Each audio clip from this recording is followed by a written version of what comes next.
Hello guys! For today's video, eto naman yung mga gawain sa bahay yung ipapakita ko nga sa inyo. At ayan guys, mag-umpisa nga ako dito maglinis sa baba dahil nga walang pasok mo yung mga bata dahil sobrang lakas nga ng ulan nga dito sa amin at sinuspended nga yung klase. At ayun guys, sinabihan ko yung mga bata na umalis nga muna sila sa upuan kasi nga papalitan ko na nga ng sapin, etong sapin ng aming upuan kasi ilang linggo na nga yan guys at ngayon ko lang siya mapalitan. Hindi naman kasi ako linggo-linggo nagpalit nga ng sapin guys at medyo iba na kasi yung amoy kaya kailangan ko na nga palitan ng ibang sapin. At ayun guys, pinagtatanggal ko na muna yung mga sapin nga dito.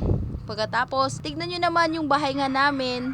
Ayan, ganito palagi guys, napakakalat palagi kasi hindi naman ako araw-araw nga makapaglinis nga dito sa bahay. Kahit nandito lang ako sa bahay guys, sandamakmak naman ng mga gawain ko nga dito. Ang magawa ko lang talaga na linis nga dito, ayan, konting walis-walis lang. Hindi talaga ako araw-araw nga nag-uuro nga na itong mga upuan kasi medyo mabigat din. Kasi minsan alam naman natin na meron din tayong katamaran. At sobrang dami ko kasing gawain nga dito sa bahay guys. Kasi alam niyo na umaga pa lang, gumising na nga ako ng maaga para mag-asikaso ng mga bata.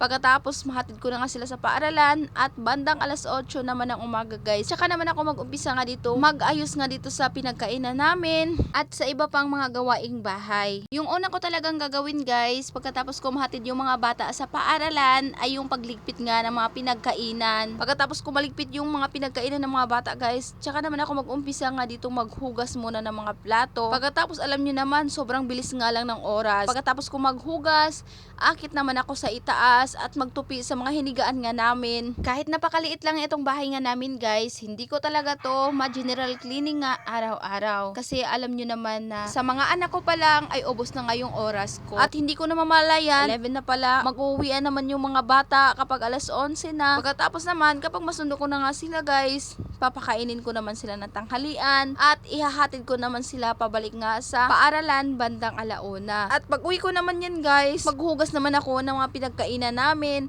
Syempre, yan naman talaga lagi yung ginagawa nga natin dito sa bahay. Tsaka naman ako maglaba ng mga damit. Hindi ko talaga natatapos yung mga labahan ko guys. Maglalaba lang ako ng kaunti kasi sobrang bilis lang talaga ng oras. Yung mga nilalabhan ko lang naman guys, yung ginagamit nga nila sa paaralan at yung iba na pangbahay lang nila guys ay sa Sabado at Linggo ko na yon nilalabhan. Pagkatapos, habang binababad ko pa yung mga labahin ko guys, tsaka naman ako mag-edit at maglagay ng voice over para meron nga akong ma-post. Kaya madalas, hapon na ako makapag-post ng long video or di kaya gabi na. At kapag matapos na nga akong mag-edit guys, tsaka ko naman tatapusin nga yung mga labahin ko. O kapag gabi na nga ako makapost, ay inuuna ko munang tapusin yung mga labahin ko, tsaka naman ako mag-edit ka ng video. Minsan naman, kapag sobrang dami ko talagang gawain sa bahay, yung ginagawa ko lang, yung pinupost ko lang guys, yung reels lang talaga kasi yun lang yung mabilis nga gawin kaysa long form video. Sobrang tagal kasi yung long form video guys kasi nga mag-iisip ka pa kasi kung ano nga yung sasabihin mo sa video mo kaya medyo matagal matapos. Hindi pa kasi ako na-monetize nga dito sa ibang tools nga ni Meta guys kaya kailangan ko talagang sipagan, mag-post ng mga video, ma-long form video man yan o ma-reels man yan para ma-invite na nga tayo. Para naman magbunga na nga yung pinaghirapan nga natin dito. At ayun guys, balik na nga tayo dito sa video ko. Pagkatapos ko matanggalan ng sapin nga etong sopa, pinunasan ko naman etong sopa guys kasi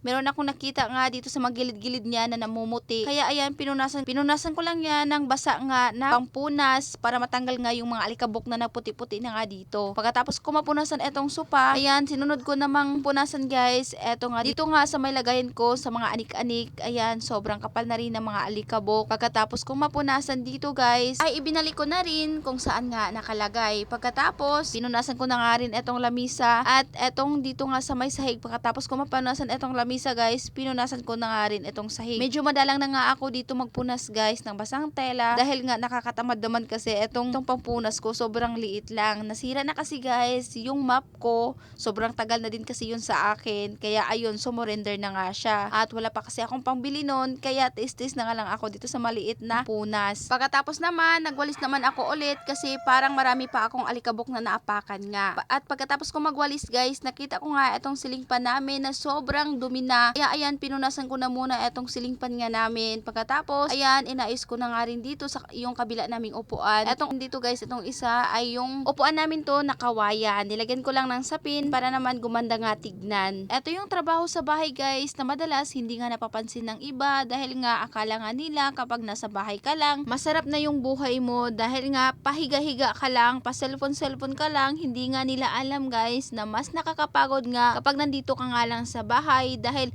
sobrang dami nga ng gawain. Kahit paulit-ulit man yan na pero nakakapagod din. Ito yung trabaho guys na 24 hours na halos wala kang pahinga, pagkatapos wala ka pang sahod. Kaya maswerte kayo kapag meron kayong asawa na naintindihan nga kayo. Hindi yung mamaliitin ka dahil wala kang naaakyat na pera, pagkatapos sasabihan ka pa ng mga masasakit na salita. Anyways guys, ayan, pinunasan ko na nga etong sahig. At tignan nyo naman guys, etong ang floor mat namin or yung linoleum namin, sira na nga yan kasi medyo matagal na din yan na ginagamit nga namin. At gusto ko nga sana palitan yan, kaso hindi na muna sa ngayon dahil nga wala pa tayong budget para dyan. Pero soon, sana mapalitan na nga namin yan. At nung natapos ko na nga punasan etong sahig guys, pinalitan ko naman ng sapin nga etong sopa. Alam nyo ba dati guys, pangarap lang talaga namin magkabahay at magkagamit nga sa bahay. Kaya napaka-bless namin guys dahil nga binigay nga ni God lahat ng pangarap nga namin kahit nga yung asawa ko lang yung nagtatrabaho. At sobrang thank you kay God dahil binigyan niya ako ng mabait na asawa at napaka-supportive. Nakakapagod man maglinis sa bahay pero kapag makita mo naman na malinis nga yung bahay mo, sobrang worth it dahil napakagaan nga sa pakiramdam kapag napakalinis nga yung bahay nyo. Pero